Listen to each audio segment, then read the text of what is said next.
Welcome to the Successful Home Inspector Podcast, where we discuss everything you need to know about home inspection from A to Z. Brought to you by Preston Sandlin and Home Inspection Carolina.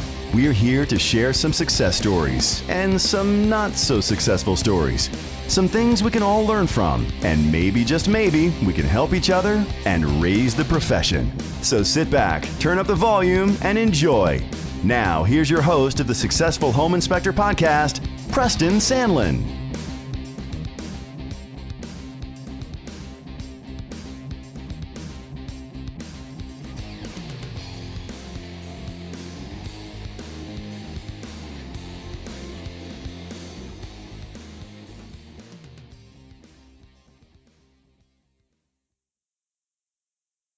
Guys, let's face it, Yellow Pages are dead. The old days of calling your company AAA Home Inspection and expecting to get calls from that by being number one on the Yellow Pages don't work anymore. Today, you got to be number one on the search engines. That's Google, Yahoo, Bing, or a couple of others. Billy Borner from St. Louis knows how to do this. He has been number one for quite some time, and it brings him thousands of dollars each month. I've talked to Billy, and he's decided to make this available for you. SEO Secrets. And he normally charges $49 for this instructional video, but for our listeners, we've worked out a deal where it's $39.95. For $39.95, you can bring thousands of dollars to your company each month as well. Go to the homepage, thesuccessfulhomeinspector.com, and look on the tab SEO Secrets. Click on that and go to Billy's link. Home inspectors and listeners out there, home inspector listeners, I have a special treat for you. I have the Inspectigator himself, one of my heroes in this business, Jon Bolton. How you doing this evening, John? Awesome, man. Life is great. Happy to be here. Thanks for having me on, Preston. Yeah, no problem. I've known John a while. I think I first met John at a conference, and we both have a little bit of a taste for the outside the box marketing, and includes clothes and you name it. So, but John, tell us a little bit about you, because we'd like to get to know you personally. I lead kind of a simple life, but I love it. I've been married for 21 plus years. We've got two amazing kids, Willow and Dallas. If I could hunt, fish, and play golf the rest of my life, I'd be happy. I hear you, brother. I hear you. Well, you're in Orlando. Did you grow up in that area, or did you grow up somewhere else? Believe it or not, I am a cracker. I was born and raised in Florida, Tampa, Gainesville, and then Orlando. That's about all I know. And I hadn't even been out of the state but like twice before I met my wife, and now we've been all over the world. But I'm definitely a homegrown Florida boy. I hear you, bro. We went to, my wife and I just got back a couple weeks ago. Both kids were at camp. We went to Key West. That was the first time I've ever been there. It's nice. It's interesting down there, though. Yeah, sunset on the pier, man, that is awesome, isn't it? Yeah, it's a beautiful place. Boy, they got quite the bar scene on Duval Street, too. It's a lot of fun, Yeah. Well, John, not too many of us grew up wanting to be a home inspector. Believe it or not, I wanted to my mom was an artist. I wanted to be an artist. I still do it as a hobby, but tell us, how did you become a home inspector, and what did you want to be when you were a kid? It's funny now. I know you're recording this. I probably shouldn't say it, but when I was a kid, believe it or not, I wanted to be a trash can man so I could ride on the back of the truck. I guess it's a good thing those dreams didn't come to fruition. But honestly, I guess I'd have to blame it on my dad. I had, after graduating, I got my BS in building construction from University of Florida, go Gators, and worked for a GC for a year. So this was back in 1989, and got laid off, could not find a job to save my life. And my dad kept telling me, man, you ought to get into home inspections.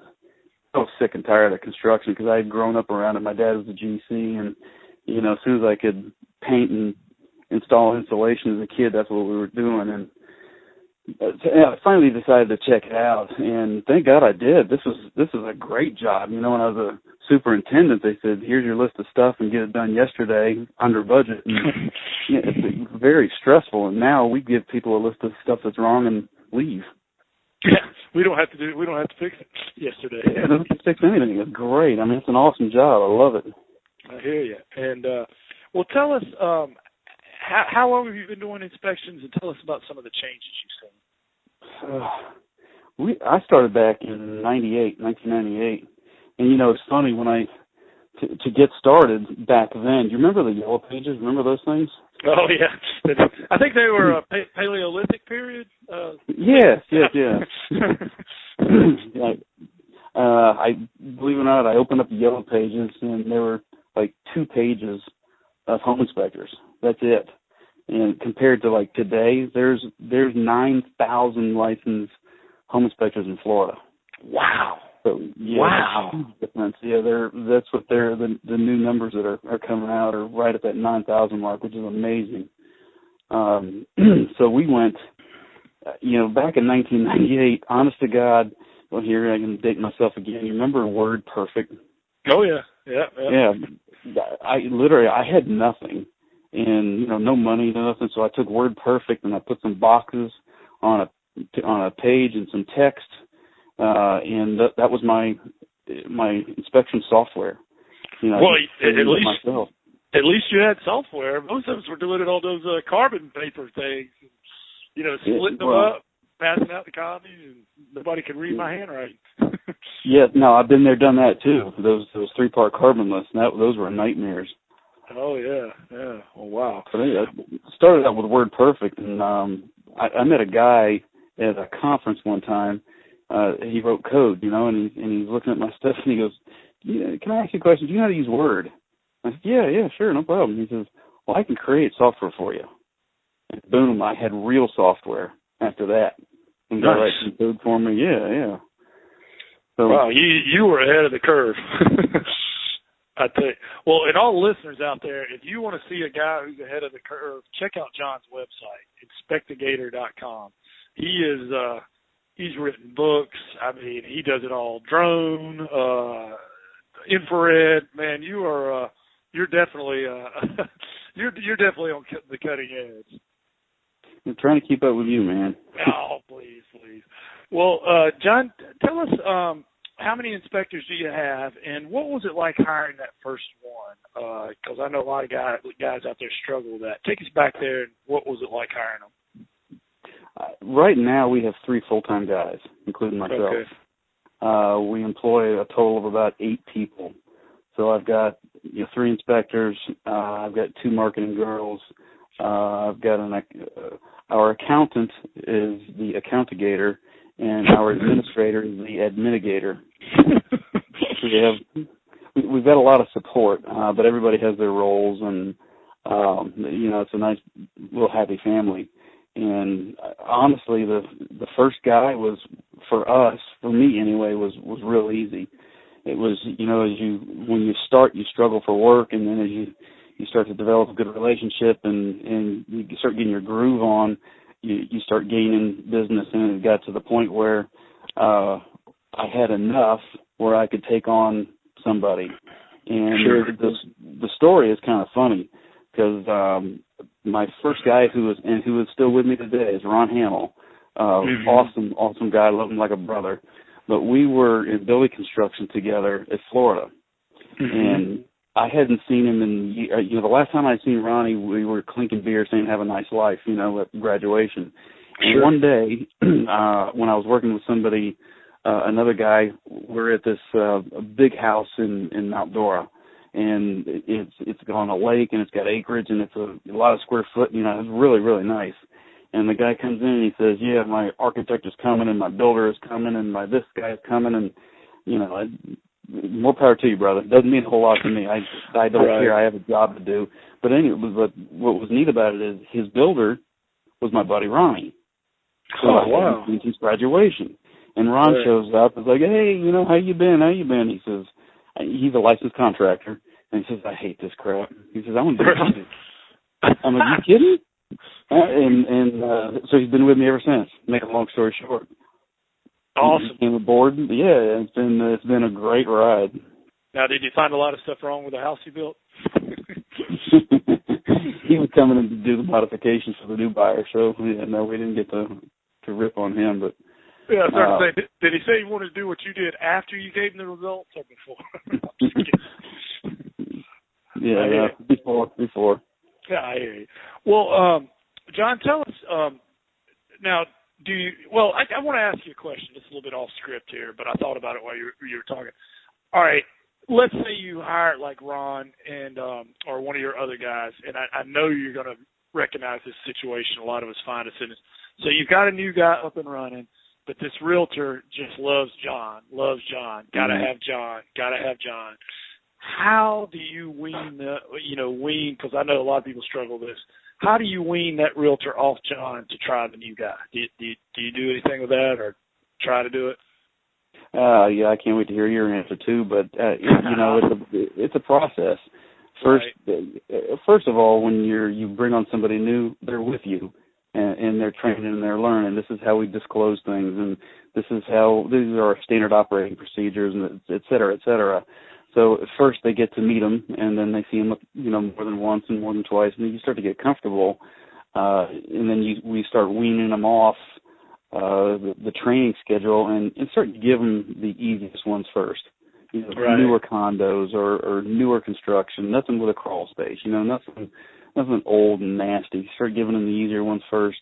They start developing their groove, building their confidence. And so it's just a slow process until they're boom off on their own and running.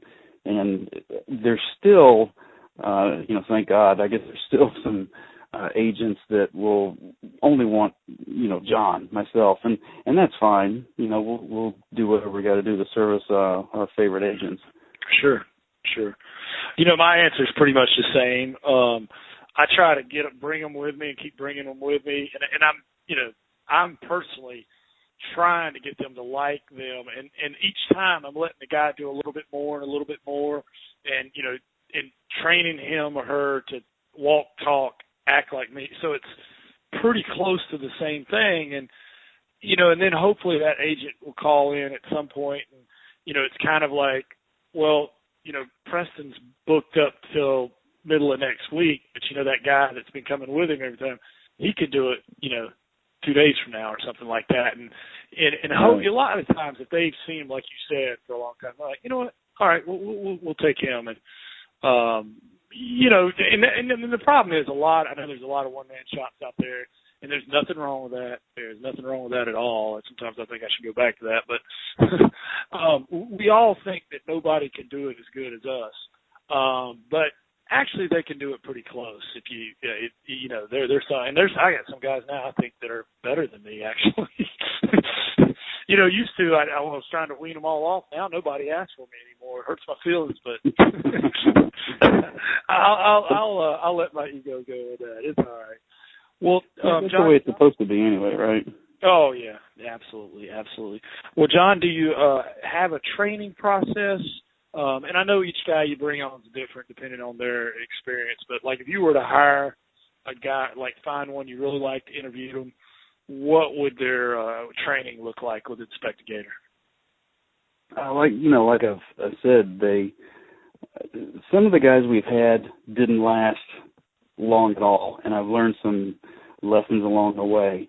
And I wish I could remember where I learned this from to give them credit, but I can't. Now what I do is they sign a contract. Right. I'm not going to train my competition and let them go. Sure. It's not fair.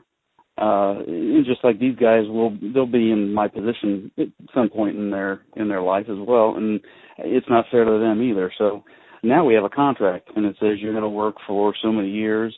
If you leave before then, you owe me money, basically, right. Because I'm teaching them everything that I know. They're learning skill sets, and they will be set for life to be able to run their own show at some point or take over my show, right. whichever. So that's what we do now. And right. The guys that we have now, I've been very, very fortunate in that the skill sets they bring are great. They've got an outstanding knowledge base already of the sticks and the bricks, the construction. So, we did a little vetting. These guys are already on top of it. They know they've got practical experience. They've got book experience. They've taken the test. So I've got a good solid core. So the focus is primarily, these are our standing operating procedures. This is how we disclose. This is how the software works. These are the tools you need, and setting them up and helping them mature in that aspect. And right. So it's basic, simple stuff. It's nothing, no magic. Sure, yeah, absolutely. And for the listeners out there, I like what John's talking about. He's talking about like setting up a training fee. Like if they leave, they owe you for the training. And that's a good, what do you call it, sort of like golden handcuffs type sort of thing. But, like you said, it's not fair that you've spent all this and put all this into him, and then he walks around and turns into your competition. I mean, because you're making quite the investment in them, and, they don't make money for you for a long time. Oh, seriously? Well, yeah, in the beginning, we make zero. We're actually paying them to work, and it's not until they're off on their own, and that's when we can actually start getting some of our time and money investment back. So it's a win-win for both guys. Matter of fact, Bo Passon is awesome.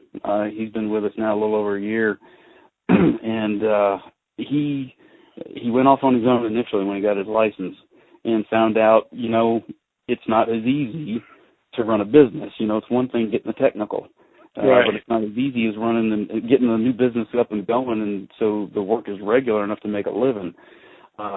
So he abandoned that. Not completely abandoned the idea, but now works for us full time. He does have the ability to do some things on his own, and we have an agreement there as well where I help him out, and it works really, really good for everybody. So he will. You can ask him now. He will tell you it was one of the smartest things he ever did. Because if I tell you right now, and you realize that if you go out on your own as a new guy and you start developing a bad relationship and doing a bad job, mm-hmm. your career is going to be short-lived. Yeah, so in that town for sure. That real estate community, boy, it'll get around. Yeah, word travels fast. So I mean, even when I came up, honest to God, at one point I was working for like 4 different companies at once. And I'd go show up at the morning inspection and with a blue hat and the blue shirt and the blue magnet on my truck and do the inspection right around the corner and put on the green hat and the green shirt and the green magnet on my truck and go do the next one. And it was hectic, but it was awesome because I got to learn a lot of different reporting softwares and the way he discloses things and the way she discloses things and all that. I got a lot of broad experience, which helped me start my own. It was a much easier, smoother start because I knew what I liked, knew what I didn't, I knew what didn't work and what did, and it was beautiful. Cool. Well, John, I'm gonna ask one more question off script. I don't mean to do this, but you're a plethora of knowledge, and I personally want to pick your brain. What if you were interviewing? What are if you're looking for an inspector? What would you say is the most important characteristic or skill? There's some you can teach and some you can't. I mean, if you had to pick one, what would it be? In hiring an inspector, what would be the skill? Or maybe 2, what would they be? Golly, you're always looking for somebody with a proper moral compass. Right. Is a big one, and so many other things come off of that. Somebody that you can actually trust and will be honest with people and so forth. That would be probably number one. And somebody that wants it. I remember when I started, you know how much I made per inspection when I started? What year was it, 98? 98. And now working for somebody else. You wanted to take a wild guess what I made? About $45.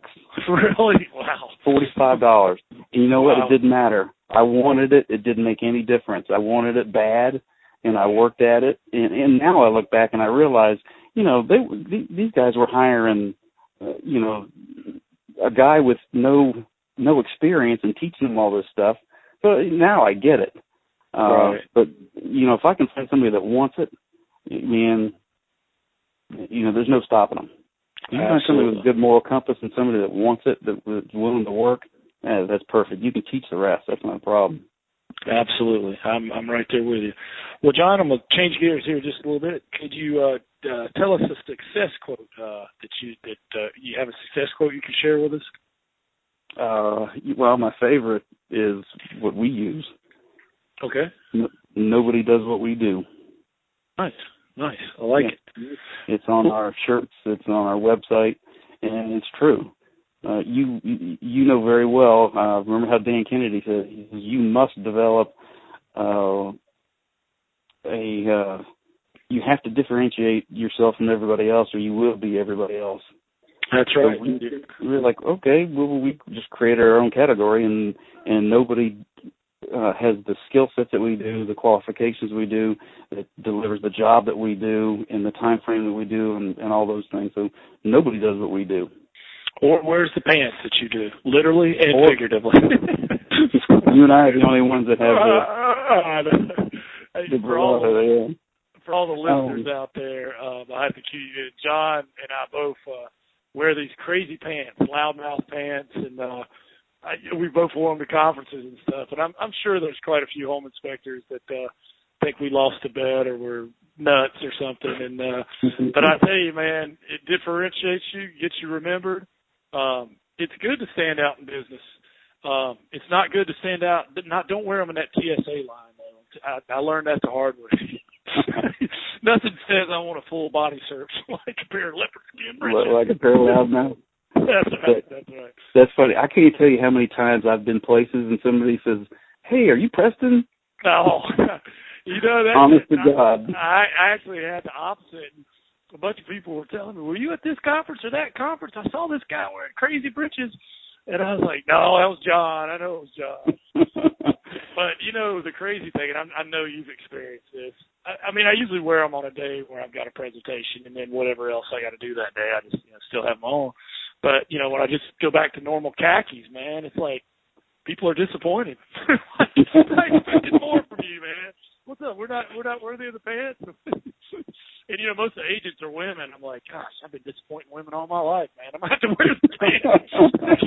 It's not something I want to do.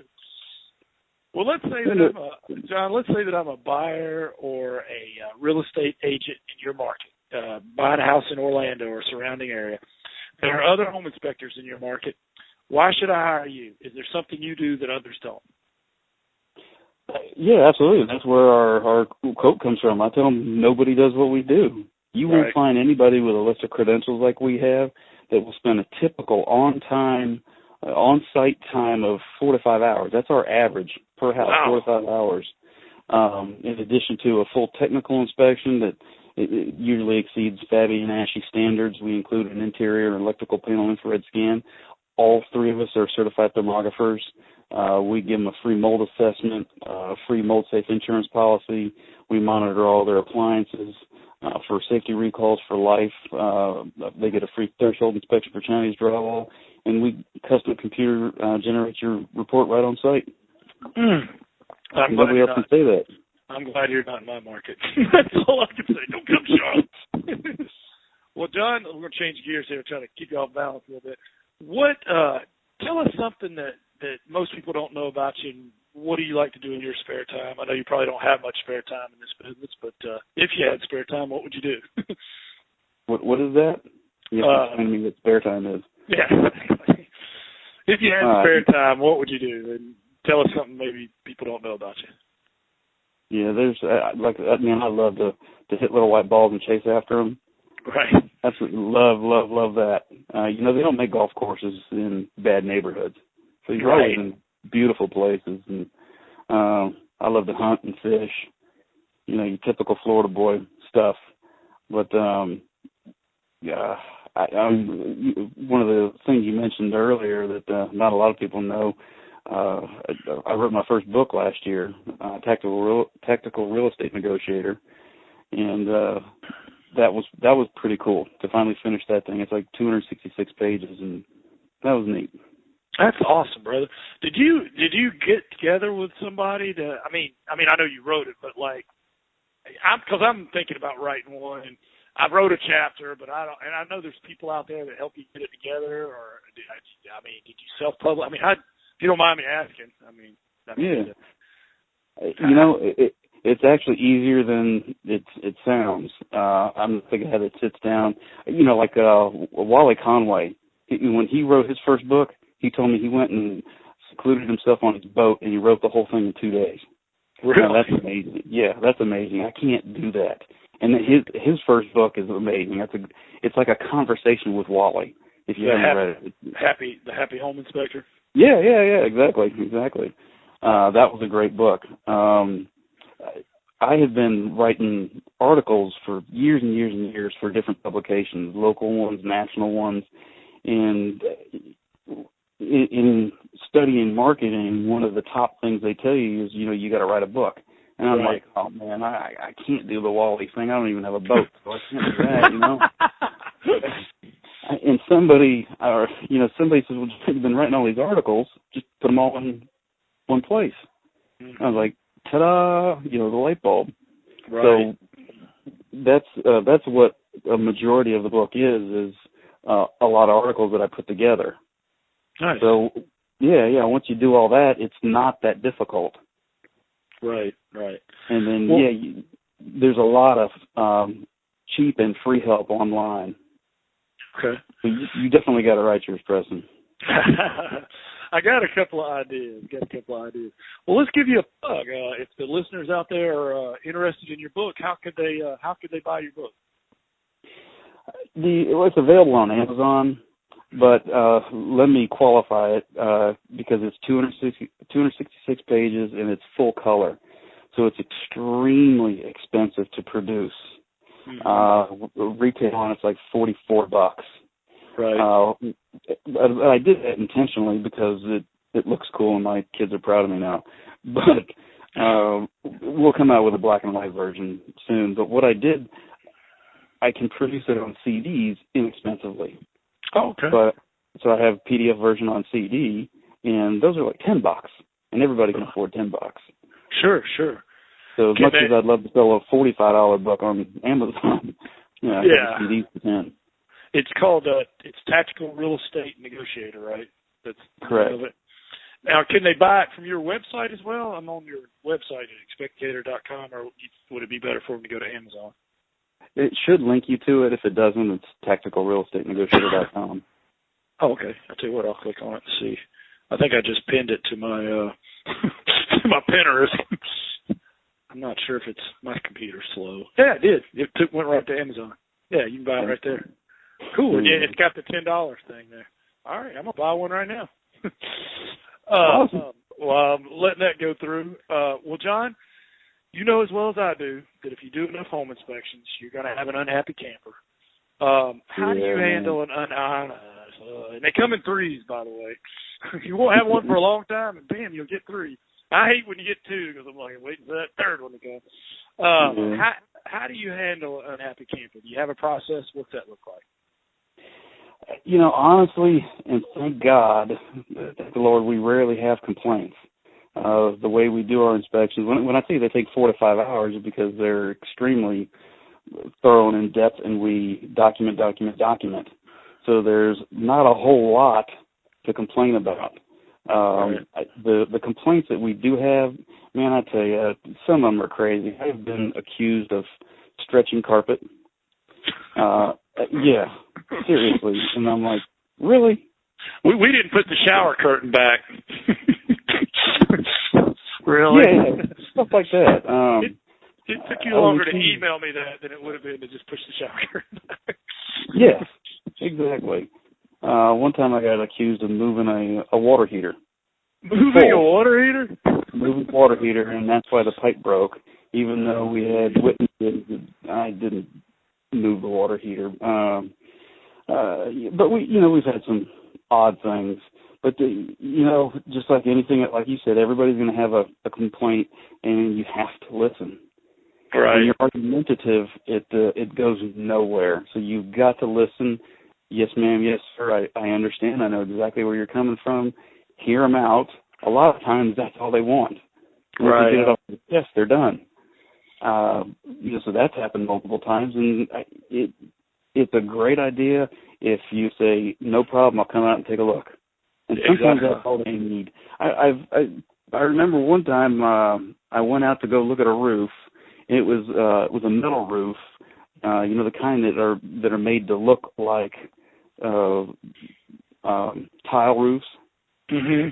Right. So there's no way I'm walking on this thing because I know that I'll dent it all over the place. So the inspection, and it was documented in the report, inspection was done from the eaves with a ladder.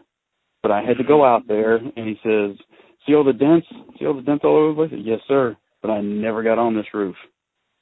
The pregnant pause, and it was over. Yeah. He felt good. Yeah, I burned some gas and some time, but whatever. He's happy.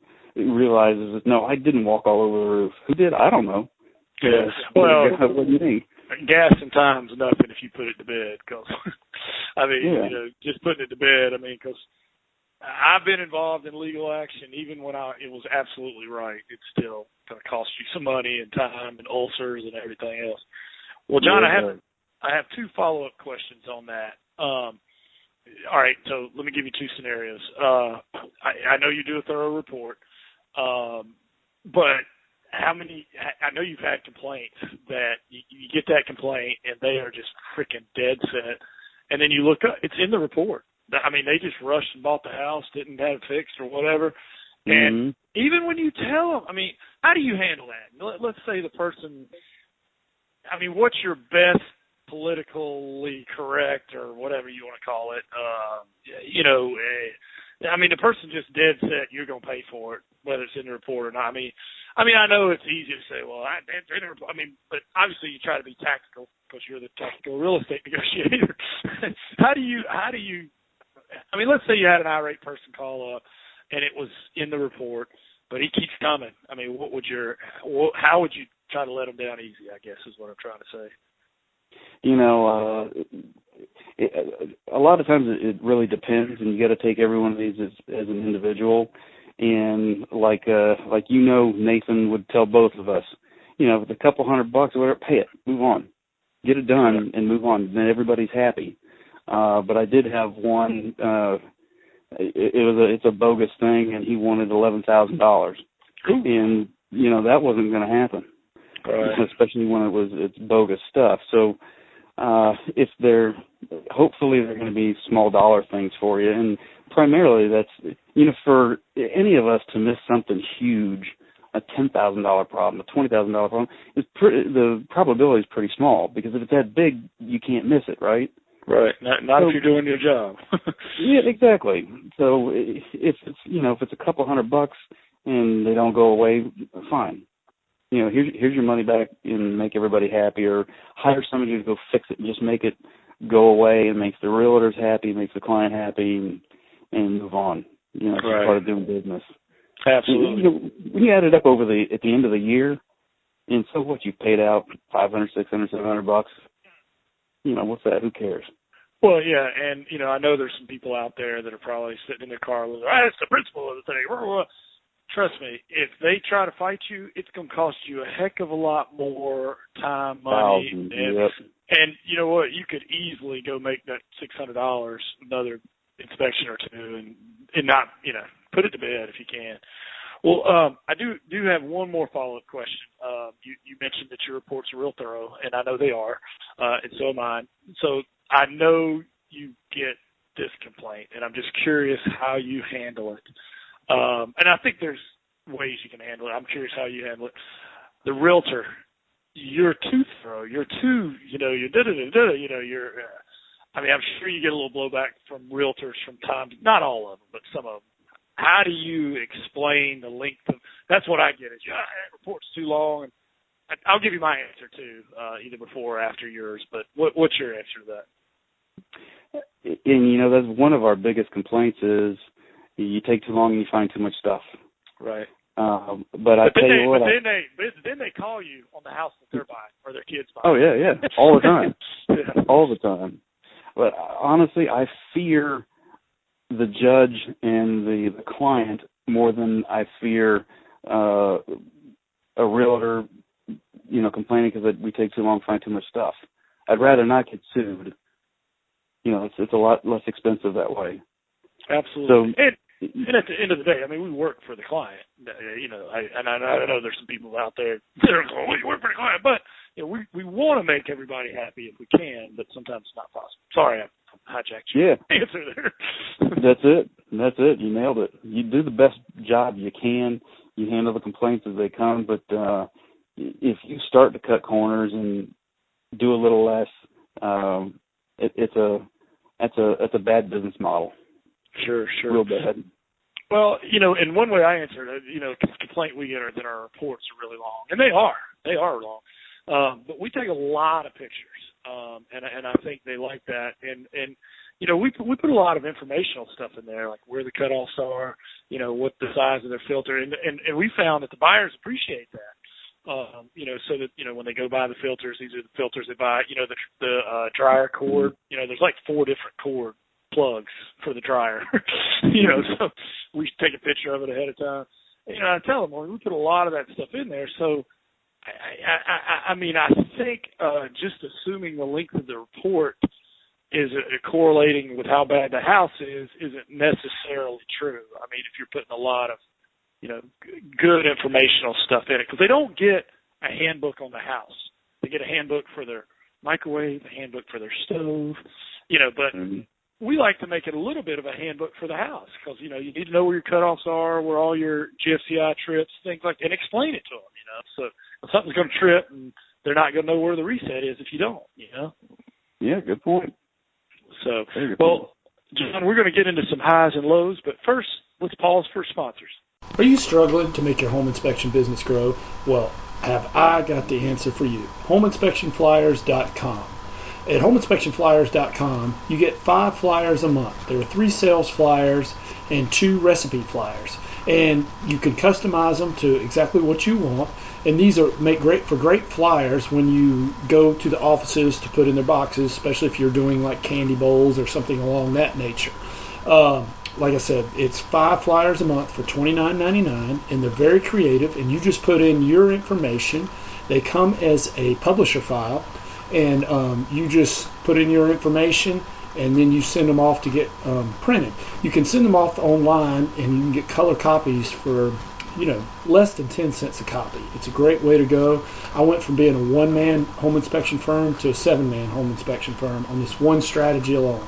So try it today. HomeInspectionFlyers.com. Thanks. All right. Well, I am back here with Inspectigator from Orlando, Florida, Mr. Jon Bolton, good buddy of mine. John, tell us about a time when you failed. Take us there, and what did you learn from it?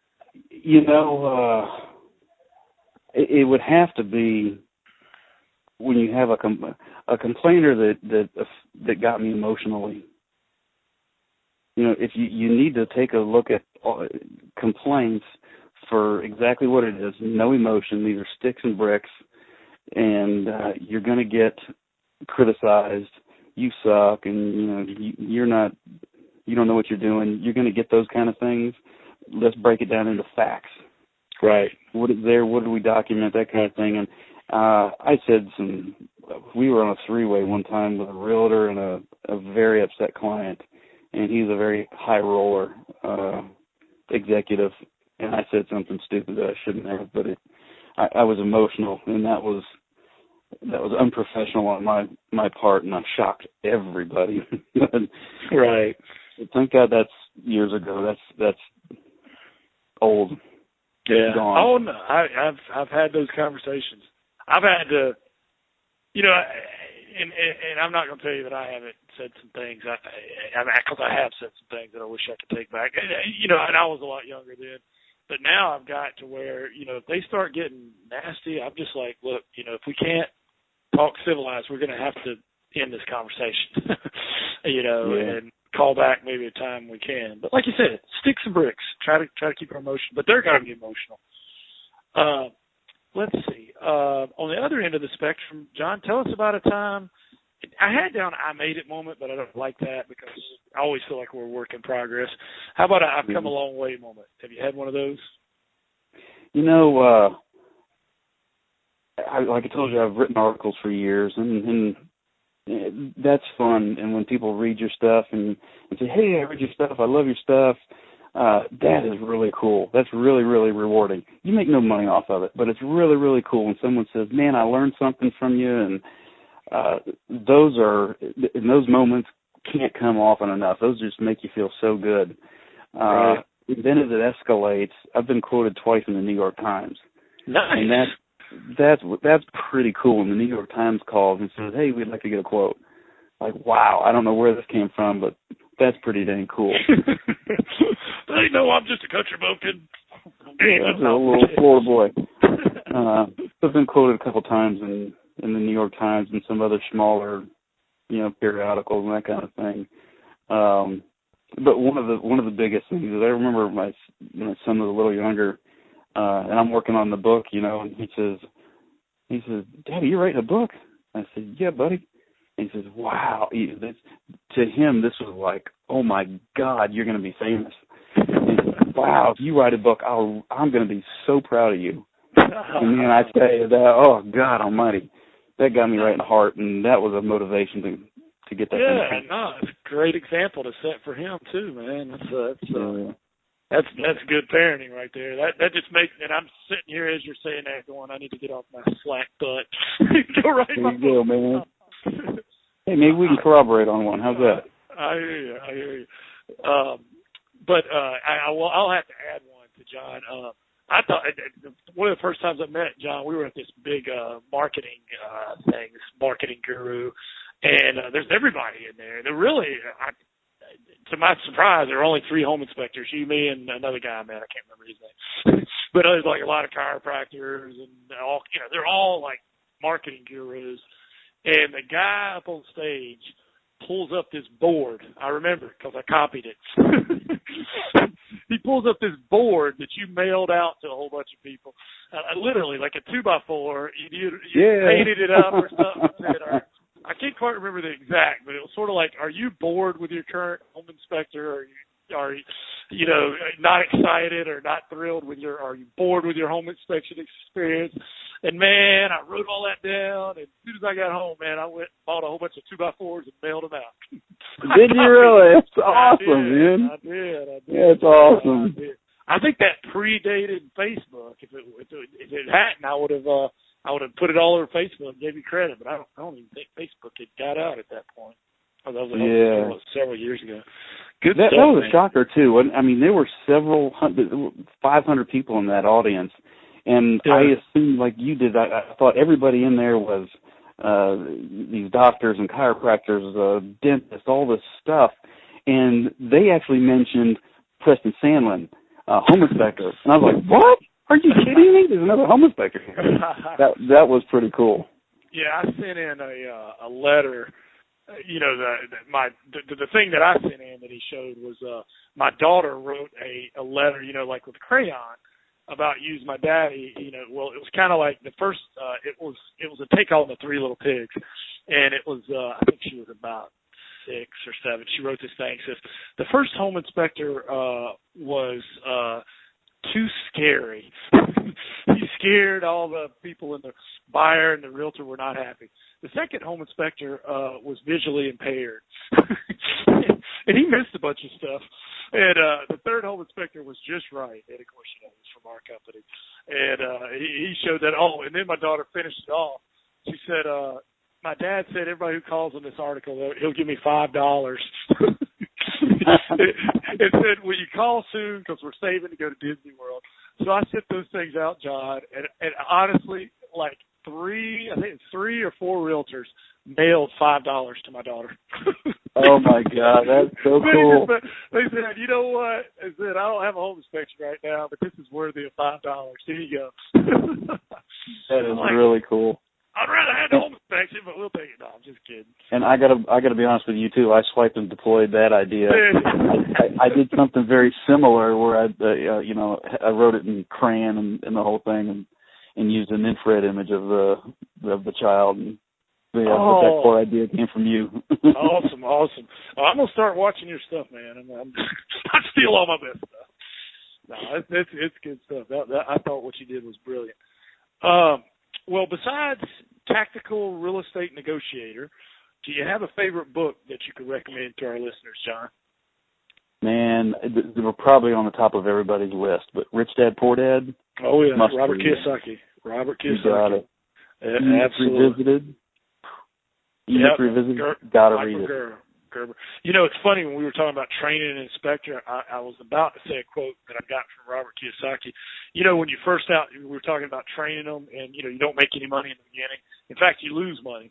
And when you're training a guy, I mean, it's going to take you a heck of a lot longer to do the inspection than if it was just you by yourself in the beginning. Mm-hmm. And I always had to keep telling myself, because I'm like, damn it, this is going to take me an extra hour because I'm training this guy. And I always had to keep telling myself that, you know what, do you want to build a pipeline, or do you want to just keep hauling buckets?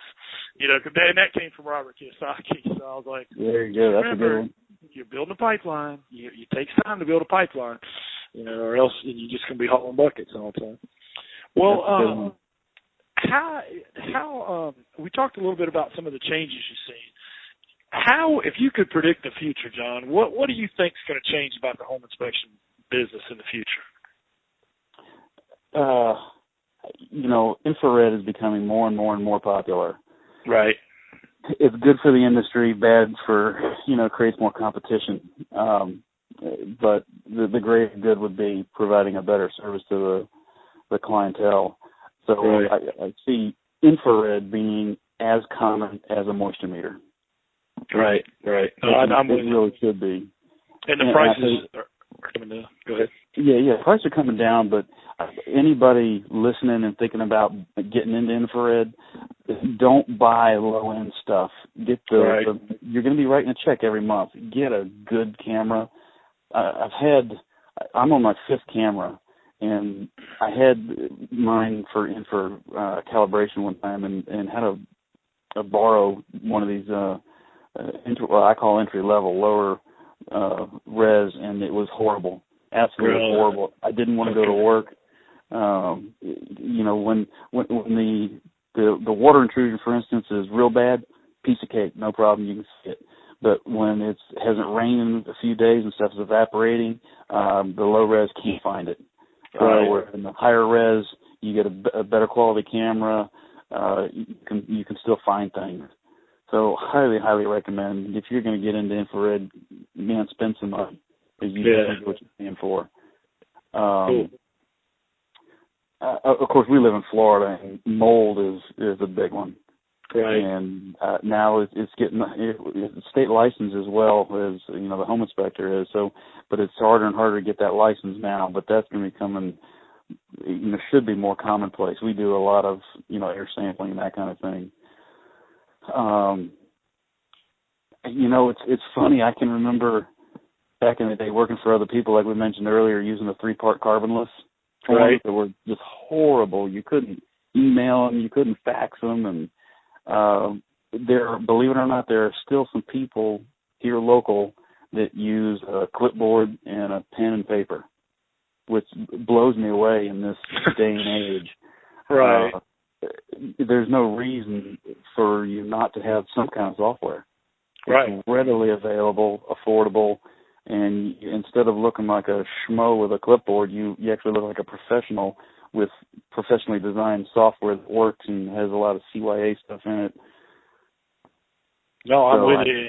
And with all the tablets and stuff now, I mean, the guys, I got guys that work for me that are younger. They're a lot more techie. I'm still a little old school. I mean, I still take my pictures and then go to my laptop. Man, these guys, they got tablets. You know, they're taking it right there and putting it right in the thing. And I need to get where I can do that, but I'm still, you know, I'm a hunter and a pecker, but I'm hunting and pecking away. Exactly. I'm the same way. It's neat to see some of the younger guys using those tablets, and that's great. That's what you get used to, and, you know, it's not that one thing is right and one thing is wrong. It's what works for you. Absolutely. And that's great. Carve your own niche. Absolutely. Sure, I'm the same as you, man. I take my pictures with a digital camera. I put them in my report.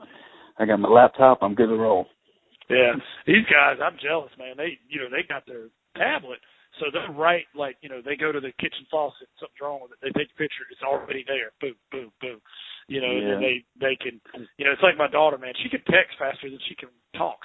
I'm like, that's crazy, man. But we didn't grow up with that. They grew up with it. So, yeah.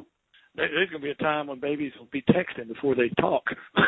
What was your first words? LOL? But anyway. Right? I hear you. Well, I know the answer to this before I ask it, but I'm going to ask it anyway because I know as long as you've been in business, it's happened, and probably happened recently in a long time. Have you ever been thrown under the bus by a contractor? I know I have. How do you handle it? Do you have any suggestions for the listeners out there when it happens to them? That's really funny because this just happened the day before yesterday. I told you. Yeah. One, it bewilders me that you'll have contractors throw us under the bus because we create business for them. I know. So it's mind-boggling, but honest to God, I don't think you'll ever get rid of it because we all have something in common called testosterone. Yeah. And competition kicks in, and just it is what it is. I'm a licensed contractor. I know more than that. Silly old home inspector. I get it. That's fine, but it's just it's amazing. And 2 days ago, had a call from a client. The AC guy responded to some things I had written up in the report, and he's looking at my report and my pictures, and he says, "These pictures weren't even taken of this house. Those aren't even your units." And they were flabbergasted, like, "Oh my God, how could this guy do this? He's a thief. He's this and that." And they call me, and I'm like, "What?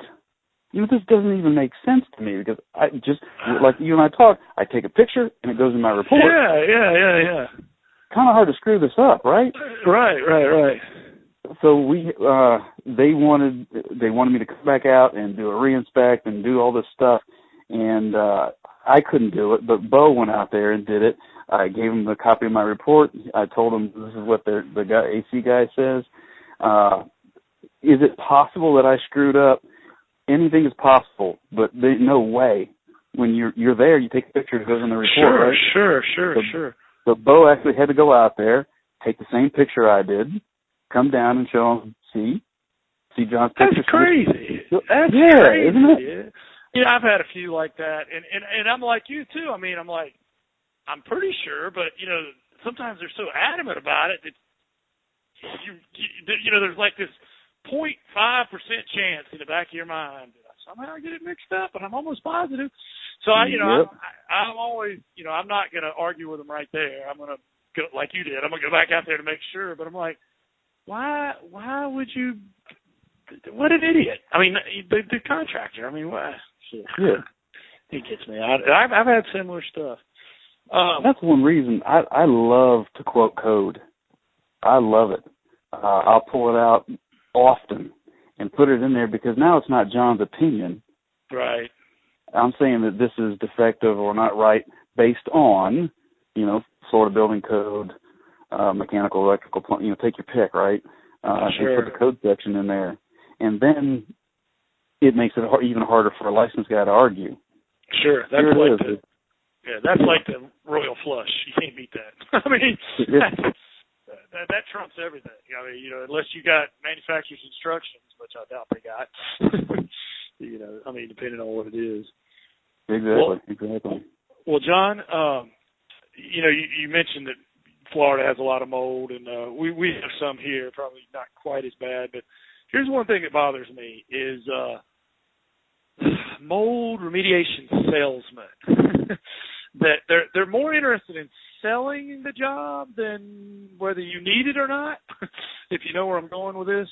Yeah. We have some guys here that they're just every house they're going to try to sell a mold job to, and they use fear and scare the crap out of the people. And sometimes they after you've been under there, and I've gone before it and then after it because this mold guy said. And, I crawled under there. It's dusty. I'm coming out. I mean, we've all seen bad crawl spaces and, that raining in, the insulation's all droopy and everything. But, as crawl spaces go, this is pretty healthy. I just have a problem with people who use fear to sell something they don't really need sometimes. You run into that? How do you handle that? Well, that's one positive thing that came out of licensing. Since we're state licensed now, if you're a mold assessor, you do mold assessing. If you're a mold remediator, you do the remediating and not both. Cool. So it does separate it there.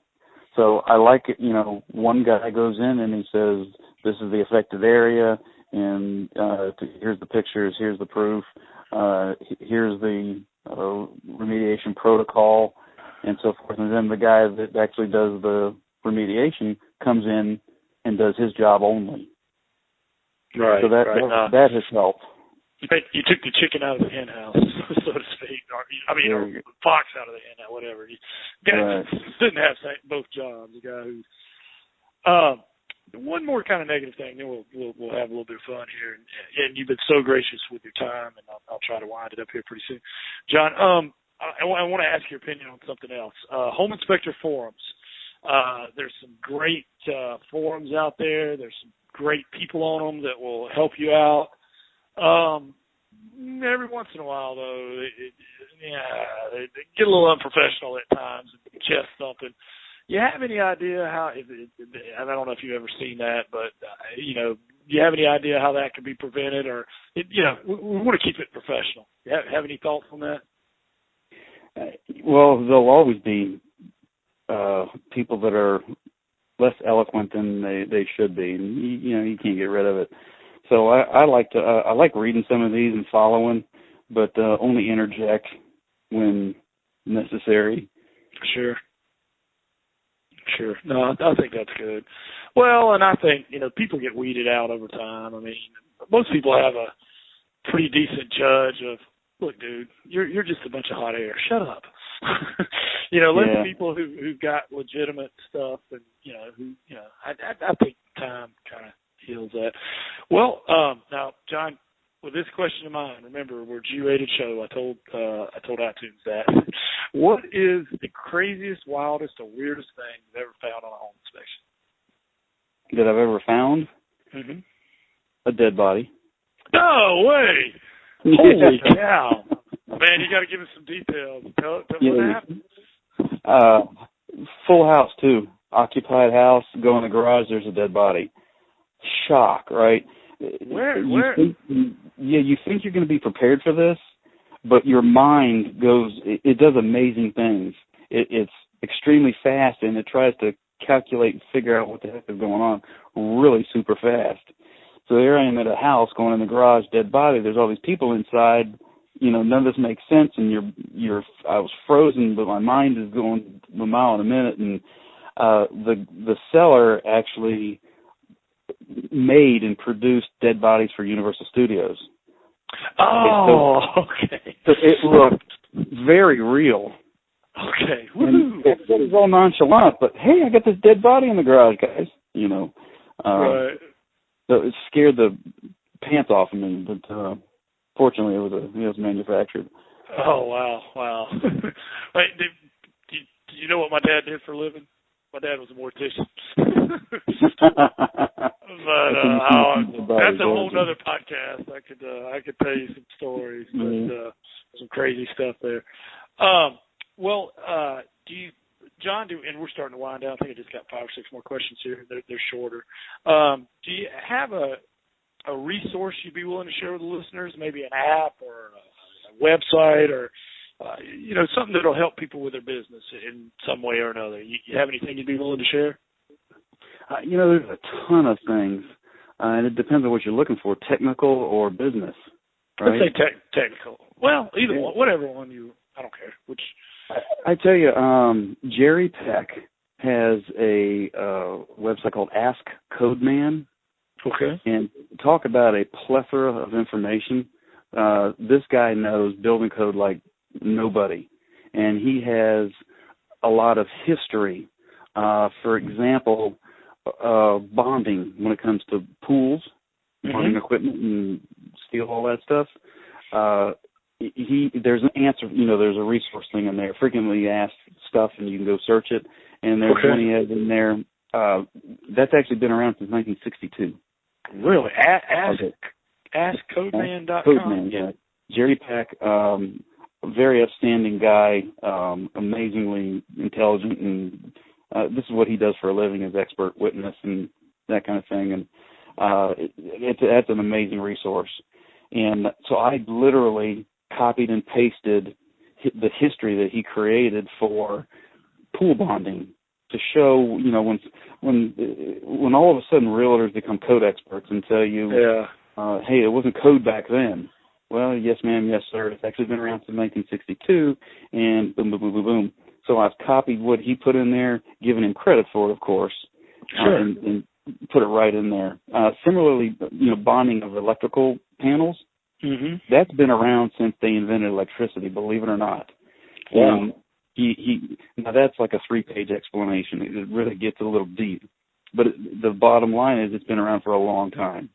So even though you find these pre-50, pre-40 panels and then grounds and neutrals bonded together, look, it's actually been addressed in the code since they've been writing electrical code. But he has a history of this. So now all of a sudden it's not Preston's opinion or John's opinion. You go, here's the history. And here's the code section from 1962. Here's the code section from 1977. Boom, boom, boom. So that's a fantastic technical one. Yeah, that trumps everything. Now, does he charge for this, John? How does he make money? No, it's free. Yeah. Awesome. All right, well, that's going to be in our meeting. I got a meeting this week, and I'm going to get off this call. I'm going to check that out. That's awesome. That might be worth the cost of admission right there. Go buy his book for that, guys. Go buy his book. That was a good one. All right, John. Let's see. What is the best part of your job and why? What's the worst part of your job and why? I don't have to fix anything. I make a list of stuff that's wrong and leave with a check. There you go. You know, a quick funny story at my 20-year reunion, which was several years ago. We're all sitting around the pool, and my friends are very successful, and they've got great titles, and they make a lot of money, and et cetera, and I'm very, very proud of them. And as soon as you get past the, you know, I'm CFO, CEO, attorney, that's all this stuff, then the conversation quickly shifts to workman's comp sucks, and malpractice is killing me, and I'm getting sued for this, and all these things. Yeah. And here's John in the pool twiddling his thumbs and smiling. You know, call me anything you want. CEO, dishwasher, doesn't matter. I don't care. Head cook, bottle washer. Yeah, but we have very little in comparison to other industries or other jobs. You know, our liability is pretty low. Sure. Yeah, and you know what? I have all those same friends, you know, that are all, you know, everybody took the big bank job and insurance job and all, and a lot of them make good money and stuff. But honestly, I think happiness. I mean, I'm not trying to be arrogant, but a lot of those guys don't seem happy to me.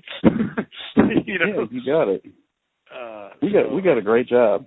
Oh yeah, and I mean, you know, owning your own business. I mean, you know, you work a ton of hours, but you know, hey, your kid's getting an award in school today, you can be there. You know, and that's pretty cool. Let's see. Are you working on anything, John, right now that you're excited about? Working on a second book, but that's going to take a while. That's going to take a while. Maybe we need to corroborate. Or buy a boat. Pretty good plan to me. There you go. 3 more questions, John. If you had to move to a brand new town equal to the size of Orlando, you still had everything that you have, your current knowledge, current equipment, everything is the same. It's just you don't know anybody here. And you got $5,000.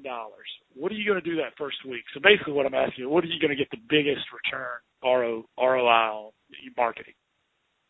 Man, we do so many marketing things, and fortunately a lot of the stuff is automated. So once you get a little bit of information, the rest just takes care of itself.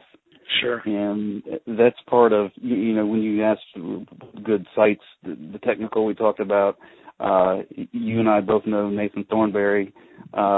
Mike Crow has a great organization. To get up and running with a marketing plan from 0 to 60 in a very, very short time period, those are great. You know, Google those guys. Fantastic resources there. So I would simply employ a lot of the things I've learned from those guys. Sure. And once you make the contacts, put it in the pipeline, a lot of these things are systemized, automated, and they just work. Right. No, you're dead on. Well, John, 2 last questions. Is there anything that I should have asked you that I did? Man, it doesn't even seem like an interview. It seems like we're just hanging out, having a good conversation. I know, man. I wish I had some beer. It doesn't seem like we're having a couple of beers. No, it's been a good conversation, man. Good. I've learned a lot. I've taken some notes here. Is there anything you'd like to ask me? God, man. Yeah, we could sit down. Maybe I need to interview you for the next podcast.